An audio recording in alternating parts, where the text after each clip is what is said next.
I am continuing my reading. What I'm doing in this series is to read through the entire standard works of the Church of Jesus Christ of Latter-day Saints. This consists of the Bible, the Book of Mormon, the Doctrine and Covenants, and the Pearl of Great Price. I am reading in a chronological order of events, not according to publication or volume, so I will be skipping around just a little bit as I move along. Right now, I am going to be reading 1 Kings chapter 6. We have just read how Solomon gained the support and assistance of Hiram, king of Tyre, and we pick this up here in chapter 6.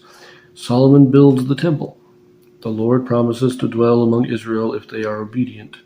Ornaments of the temple are described. And it came to pass in the 480th year after the children of Israel were come out of the land of Egypt, in the 4th year of Solomon's reign over Israel, in the month Ziph, which is the 2nd month, that he began to build the house of the Lord. And the house which King Solomon built for the Lord, the length thereof was 80 cubits, and the breadth thereof 20 cubits, and the height thereof 30 cubits. And the porch before the temple of the house 20 cubits was the length thereof, according to the breadth of the house, and 10 cubits was the breadth thereof before the house. And for the house he made windows of narrow lights.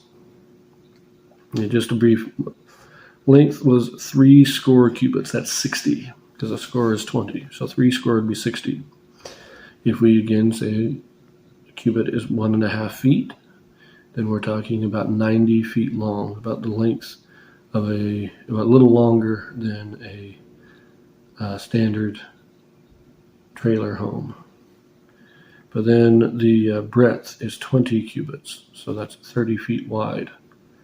So it's 3 times as long as it was wide. And then it's 30 cubits tall. That's 45 cubits high, 45 feet high.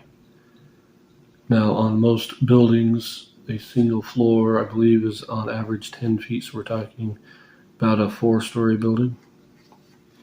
Well, maybe a 3-story building, but anyways. Verse 5. And against the wall of the house he built chambers round about, against the walls of the house round about, both of the temple and of the oracle. And he made chambers round about. The nethermost chamber was 5 cubits broad, and the middle was 6 cubits broad, and the third was 7 cubits broad. For without in the wall of the house he made narrowed rests round about, that the beam should not be fastened in the walls of the house. And the house, when it was in building, was built of stone, made ready before it was brought thither, so that there was neither hammer nor axe nor any tool of iron heard in the house while it was in building. The door for the middle chamber was in the right side of the house, and they went up with winding stairs into the middle chamber, and out of the middle into the third. So he built the house and finished it, and covered the house with beams and boards of cedar. And then he built chambers against all the house, 5 cubits high, and they rested on the house with timber of cedar. I don't understand all of this description, but he built the main temple proper, the temple building, and then he built stalls or houses, booths that going around the outside of it. These were like temporary housing for your priests who were coming in to serve each month. But even though they were built against the temple, they were not attached to the temples. That's what I think I'm understanding here. It says, for without in the wall of the house he made narrow rests round about, that the beam should not be fastened in the walls of the house. In other words, when he built the main temple, he left. This is what I think it is. He left sockets or little slots on the outside of the wall, so that the support for the houses that he built around the edges, for the chambers, as it says, could be set in these slots without going through the entire wall, without nailing it to the wall, without attaching it. It would just be set inside it. So very interesting. He didn't want them to be physically attached to it. because they weren't a temple. So they couldn't actually be attached. If it was attached to it, it would be like making them part of the temple. Now, a couple other things, of course, they had everything shaped and fitted before it came to the temple, so there was no tools being used on the temple. No tools of iron, anyways. And so everything had to be shaped specifically, and everything had to be known exactly where it was going to be put and how it had to be made before it was brought to the temple square. Now, that is a remarkable feat of engineering there. Now, the last thing here says the oracle. I'm not quite sure what that means. Let's see here. Footnote comes over here. I think what the oracle refers to is the Holy of Holies, but I'm not sure. But anyways, let us continue. I don't want to take too much time here. Verse 11. And the word of the Lord came to Solomon, saying, Concerning this house which thou art in building, if thou wilt walk in my statutes, and execute my judgments, and keep all my commandments to walk in them, then will I perform my word with thee, which I spake unto David thy father. And I will dwell among the children of Israel, and will not forsake my people Israel. So Solomon built the house, and finished it, and he built the walls of the house within, with boards of cedar, both the floor of the house and the walls of the ceiling. And he covered them on the inside with wood, and covered the floor of the house with planks of fir. And he built 20 cubits on the sides of the house, both the floor and the walls with boards of cedar. He even built them for it within, even for the oracle, even for the most holy place.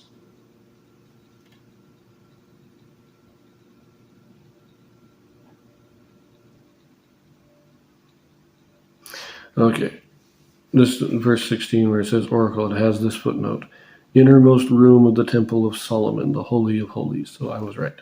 Okay, verse 17. And the house that is the temple before it was 40 cubits long, and the cedar of the house within was carved with knops and open flowers. All was cedar, there was no stone seen. And the oracle he prepared in the house within, to set there the ark of the covenant of the Lord. And the oracle in the forepart was 20 cubits in length, and 20 cubits in breadth, and 20 cubits in the height thereof. And he overlaid it with pure gold, and so covered the altar which was of cedar. So Solomon overlaid the house within with pure gold, and he made a partition by the chains of gold before the oracle, and he overlaid it with gold. And the whole house he overlaid with gold, until he had finished all the house. Also the whole altar that was by the oracle he overlaid with gold. The altar if the oracle is the Holy of Holies, then this altar is not the altar for burnt offerings, but the altar of incense. Because that is the altar that was placed before the Holy of Holies. So, verse 23. And within the oracle he made 2 cherubims of olive tree, each 10 cubits high, and 5 cubits was the one wing of the cherub, and 5 cubits the other wing of the cherub. From the uttermost part of the one wing unto the uttermost part of the other were 10 cubits. And the other cherub was 10 cubits. Both the cherubims were of one measure and one size. The height of the one cherub was 10 cubits, and so was it of the other cherub. And he set the cherubims within the inner house, and they stretched forth the wings of the cherubims, so that the wing of the one touched the one wall, and the wing of the other cherub touched the other wall, and their wings touched one another in the midst of the house. And he overlaid the cherubims with gold, and he carved all the walls of the house round about with carved figures of cherubims, and palm trees, and open flowers within and without. And the floor of the house he overlaid with gold within and without. So the entire inner circle, the Holy of Holies, no stone is seen. From what I understand is that he built the main frame of the house of stone, and then covered it with wood, primarily cedar, also fir trees. Once it was covered with wood so you couldn't see any stone, then he covered the wood with gold. This was a pretty big building project here. But I like these cherubim, these two angels. 10 cubits tall, 10 cubits wide. So they make a square. Their wings make a square with their body. That's 15 feet each. And then they reached from this wall to the next cherub, and from that cherub to the next wall.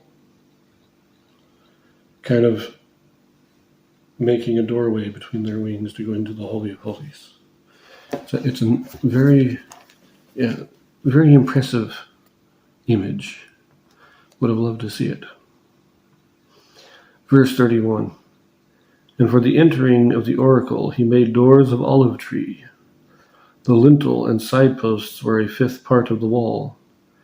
The two doors also were of olive tree, and he carved upon them carvings of cherubim and palm trees, and open flowers, and overlaid them with gold, and spread gold upon the cherubims and upon the palm trees. So also made he for the door of the temple posts of olive tree, a fourth part of the wall. And the two doors were of fir tree, and the two leaves of the one door were folding, and the two leaves of the other were folding. And he carved thereon cherubims and palm trees and open flowers, and covered them with gold fitted upon the carved work. And he built the inner court with 3 rows of hewed stone, and a row of cedar beams.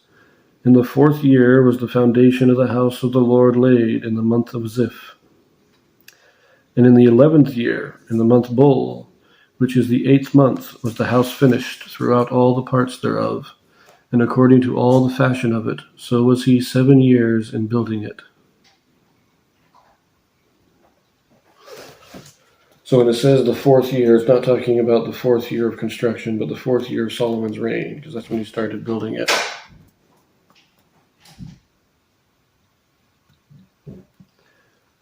So when it says the 4th month, it's not talking about the 4th month of the construction, a 4th year of construction, but the 4th year of Solomon's reign. He started building in the 4th year and finished in the 11th, which would be 7 years of building. And this is olive tree for the doors going into the innermost room, into the Holy of Holies, but fir trees for the doors coming into the main room of the temple. So it's all very interesting, and I'm not skilled enough to try and duplicate this or make a drawing of it or anything like that. So I'm going to leave that here, and we should be picking this up in 2 Chronicles chapter 3 is next. Then we'll be turning back to 1 Kings again. So I will see you then.